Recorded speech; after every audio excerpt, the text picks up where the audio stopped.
তিলোত্তমা পর্বে এবার পাল্টা প্রতিরোধের ডাক দিলেন খোদ মমতা বন্দ্যোপাধ্যায়। লাগাতার 20 দিন আন্দোলনের নিশানায় থাকার পর এবার দলকে ঘুরে দাঁড়ানোর বার্তা তৃণমূল নেত্রীর। বললেন আগে বলেছিলাম বদলা নয় বদল চাই, আর এখন বলছি আপনারা যা ভালো বুঝবেন তাই করুন। এরপরই রামকৃষ্ণর কথামৃত প্রসঙ্গ টেনে ফোঁস করার নিদান দিলেন মুখ্যমন্ত্রী। হিংসায় উস্কানি দিচ্ছেন মুখ্যমন্ত্রী, পাল্টা তীর বিরোধীদের। মাসকট স্পিন কন্ট্রোল ল্যাবের পরীক্ষায় এটি প্রমাণিত। কেয়াসেট আলোপেক্স পেন্টা অ্যাক্টিভ নতুন চুল গজাতে সাহায্য করে, চুল পড়া বন্ধ করে। Keya Seth Alopex penta active 10 hair fall প্রবলেমের একমাত্র সলিউশন। 9 অগস্ট আরজি করের সেমিনার হলে তিলোত্তমার দেহ উদ্ধারের পর থেকেই ক্ষোভের সুনামিতে ভাসছে রাজ্য। নজিরবিহীন নাগরিক আন্দোলনের সাক্ষী রাজ্য। ধর্ষক খুনির শাস্তির চেয়ে পথে নামলেও অস্বস্তি এড়াতে পারেনি রাজ্যের শাসক।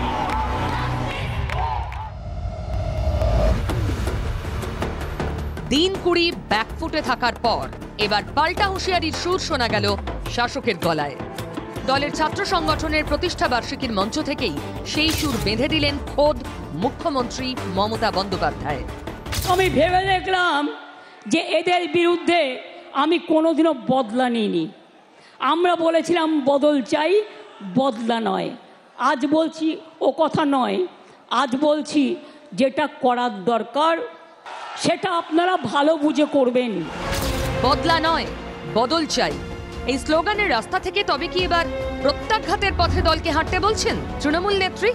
মঞ্চ থেকেই সেই প্রশ্নে স্পষ্ট ইঙ্গিত দেন মমতা বন্দ্যোপাধ্যায়। আমি অশান্তি চাই না, কিন্তু যে আপনাকে রোজ কামড়াচ্ছে আপনি তাকে কামড়াবেন না, কিন্তু ফস্ত করতে পারেন। রামকৃষ্ণ পরমহংসদেব বলেছিলেন তোমাকে আমি কামড়াতে বারণ করেছি, তোমাকে আমি ফোঁস করতে বারণ করিনি। আগামী দিন আপনাদের কাজ হচ্ছে চক্রান্তকারীদের মুখোশ খুলে দিয়ে ফোঁস করতে শিখুন, ফোঁস করতে শিখুন, ফাঁস করে দিন। রাজ্যের প্রশাসনিক প্রধানের গলায় হুঁশিয়ারির সুর নিয়ে সরব হয়েছেন বিরোধীরা। ছাত্রদেরকে উস্কাচ্ছে। ঠাকুর রামকৃষ্ণ নাকি বলেছে সাপকে যে সাপ তুমি না কামড়ালো ফোঁস করো, তা দিদি তার ভাইদের বলছে তোমরা ফোঁস করা শুরু করো। কাল থেকে ফোঁস করা শুরু হয়ে যাবে, ফোঁস ফাঁস শুরু হয়ে যাবে, অর্থাৎ মার দাঙ্গা শুরু হয়ে যাবে কাল থেকে। দিদি এখন তোড়ফোড় করতে যাচ্ছে গোটা আন্দোলনটা। কবি সুকুমার রায় হয়তো এনার কথা ভেবেই অতীতে লিখে গেছিলেন, সেই সাপ জানতো গোটা 2 আনতো। বাংলাতে 2জনই সাপ এখন আছে দেখতে পাচ্ছি আমরা। যারা ফোঁস করতে আসবে বাংলার জনগণ তাদের তেরে মেরে ডান্ডা করে দি ঠান্ডা, এই মন্ত্র দিয়েই ট্রিটমেন্ট করবে। কোনো সন্দেহ নেই যে মুখ্যমন্ত্রী উস্কানি দিলেন, হিংসা ছড়াবার চেষ্টা করলেন বাংলার মানুষ রূপে।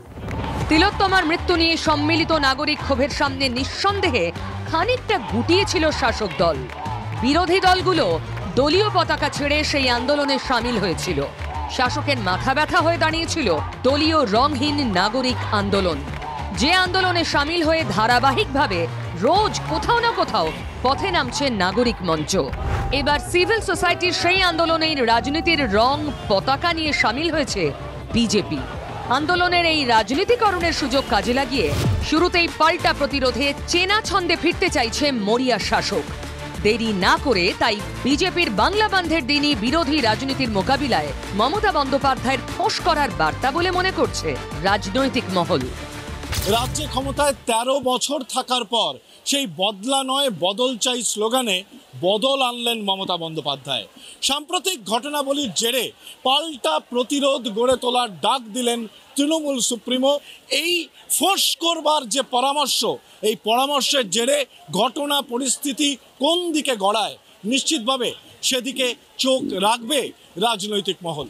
ক্যামেরায় দীপঙ্কর দাশগুপ্তর সঙ্গে সৌরভ গুহ, TV9 বাংলা, কলকাতা।